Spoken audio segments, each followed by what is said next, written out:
آج پاکستان سمیت دنیا بھر میں مادری زبان کا عالمی دن منایا جا رہا ہے اور اس دن کو منانے کا مقصد دنیا بھر میں بولی جانے والی جتنی چھوٹی زبانیں ہیں ان کی ڈائیورسٹی، ان کی بقا اور ثقافت میں ان کا جو کردار ہے، جو بنیاد یہ فراہم کرتی ہیں کسی بھی ثقافت کو، اس کے حوالے سے آگاہی پھیلانا اور ان کی اہمیت کو اجاگر کرنا ہے۔ پہلی مرتبہ نومبر 1999 میں یہ دن منایا گیا۔ سن 2000 سے 21 فروری کو ہر سال مادری زبان کے اس دن کو منایا جاتا ہے، ایک عالمی دن کے طور پر منایا جاتا ہے۔ آکسفورڈ یونیورسٹی کی ایک تحقیق یہ کہتی ہے کہ دنیا بھر میں تقریباً 7000 زبانیں یا بولیاں بولی جاتی ہیں۔ ایشیا میں 2200 سے زائد ایسی زبانیں ہیں جو بولی جاتی ہیں اور پاکستان میں 80 سے زائد زبانیں صرف پاکستان میں یہ بولی جاتی ہیں، یہ ایک ریسرچ کہتی ہے۔ بالکل، اس کے ساتھ ساتھ زبانوں پر تحقیق کرنے والے امریکی ادارے کے مطابق ملکوں کے حوالے سے انگریزی سب سے زیادہ یعنی 112 ممالک میں بولی جاتی ہے۔ اس کے بعد 60 ممالک میں فرینچ، 57 کنٹریز میں عربی بولی جاتی ہے، جبکہ 44 میں اسپینش اور جرمن 44 ممالک میں بولی جاتی ہے، جبکہ اردو 23 اور ہندی کے حوالے سے بھی بات کریں تو 20 اور پنجابی 8 ممالک میں بولی جاتی ہے۔ مادری زبانوں کے حوالے سے خطرات لاحق کے حوالے سے پاکستان دنیا میں 28ویں نمبر پہ ہے۔ آج ہم اسی حوالے سے بات کریں گے۔ ہمارے ساتھ اس حوالے سے بہت امپورٹنٹ گیسٹ موجود ہیں۔ انجم الطاف صاحب ہمارے ساتھ موجود ہیں۔ انہوں نے خاصا کام کیا ہے اس کے حوالے سے، جو لمس کے شعبہ برائے جو اس لمس کے ہیومینٹیز کے ساتھ ساتھ اور سوشل سائنسز اور لاء کے ڈین بھی رہ چکے ہیں، اور ان کی جو بک ہے plain truth about primary school education of Pakistan, letter to parents ان کی بک ہے، اور اس کے ساتھ ساتھ کیا خطرات لاحق ہیں، کس طرح سے ہم اوورکم کر سکتے ہیں ان کو۔ انجم الطاف صاحب کو ہم خوش آمدید کہیں گے۔ تھینک یو ویری مچ سر، بہت شکریہ کہ آپ نے ہمیں early in the morning join کیا۔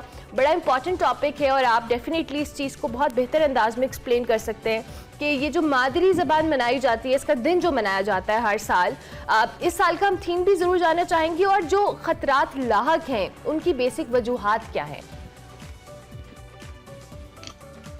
شکریہ آپ کا، آپ نے مجھے مدعو کیا۔ چونکہ میرا تعلق تعلیم سے ہے، اس لیے میں مادری زبان یا مقامی زبان جو ہے اس کا تعلیم سے جو تعلق ہے اس پہ میں اب بات کرنا چاہتا ہوں۔ تو ایک حقیقت سے شروع کرتا ہوں، اور آپ جب تک یہ میں بات کر رہا ہوں آپ لوگ اس سوال پہ سوچئے کہ کیا دنیا میں کوئی ایسا ملک ہے جس نے اپنے بچوں کو غیر ملکی زبان میں تعلیم دی ہو اور اس ملک نے ترقی کی ہو؟ تو آخر میں آپ مجھے یہ سوچ کے اس کا جواب دے دیجئے گا۔ ایک اور حقیقت یہ ہے کہ جب انگریزی بولنے والے امریکہ اور کینیڈا پہنچے تو انہوں نے جو وہاں کے مقامی باشندے تھے ان کو اپنی زبان میں تعلیم دینے پر ممانعت کر دی اور ان کو انگریزی میں تعلیم دینا پر مجبور کیا۔ اب 300 سال کے بعد وہ سرکاری طور پر ان لوگوں سے معافی مانگ رہے ہیں اور ان کو ہرجانہ دے رہے ہیں۔ تو اب یہ سوچنے کا مقام ہے کہ اگر انگریزی واقعی اتنی مفید ہے بچوں کے لیے تو ان کو یہ معافی مانگنا اور ہرجانے دینے کی ضرورت کیوں پیش آ رہی ہے؟ اس کی وجہ یہ ہے کہ کئی دہائیوں کی جو تحقیق ہے اس نے یہ ثابت کر دیا ہے کہ بچوں کو کسی بھی ایسی زبان میں جس سے وہ مانوس نہ ہو تعلیم دینا ان کے لیے نقصان دہ ہے، ان کی ذہنی نشو و نما کے لیے مضر ہے۔ اور یہ تحقیق اب اختتام پہ پہنچ چکی ہے، اس پہ اب مزید کوئی گنجائش نہیں ہے۔